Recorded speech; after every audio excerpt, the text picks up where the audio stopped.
አይኔና ሞኝ ወይኔ መድኃኒት ስጠኝ። የለኝ እኔ እናት የለኝ፣ ሐኪም አይደለሁም።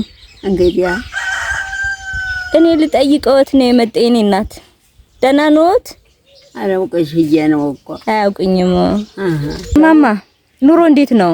ኧረ ምን አለኝ ኑሮም የለኝ። ምን ነው የኔ እናት? ወፊት አይኔ እንዲህ አድርገኝ በጠጣው ልማል። አሁን ልጆቼ ነው ያለው። ሲያመጡልኝ እበላለሁ፣ አላመጡልኝ ዝም ብዬ እውላለሁ አድራለሁ። ያመጡልኝ እበላለሁ። አትቸጋገር መብላቱማ ቀርቷል።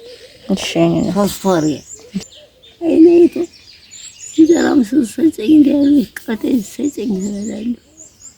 እንዲህ አልቆ መብላት አቃተ። ማማ አንድ እህቴ ቤቲ ትባላለች። እናቴ ይመርቁኝ ጸሎት ያድርጉልኝ ብላ 10 ሺህ ብር ልካለውታለች።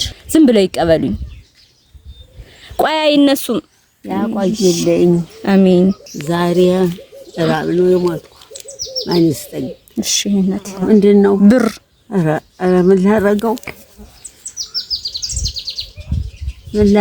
ይመርቁኝ ብላ ነው የላከችልዎት የሚፈልጉትን እንዲገዙበት። ዘራውን እኔም በፊት ያዝገኝ። ኧረ ይኑሩ የኔ እናት ይኑሩ።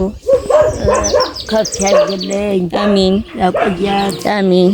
እናት ዓለም ተወለድ ትክበት። አሜን። ባልንጀራ በላይ ያወላት። አሜን። የሚሰጠውን ንገሪኝ። ምንም አይሰጡም፣ ምንም አይሰጡም። አሁን ልጆች ዝም ብለው ብቻ ነው የሚመርቋት። ያቆይልኝ። አሜን። ተከፍቶ ይኖር። አሜን። ባልንጀራ በላይ ያወልልኝ። አሜን። ለገሯ መሬት ያውቃልኝ። አሜን።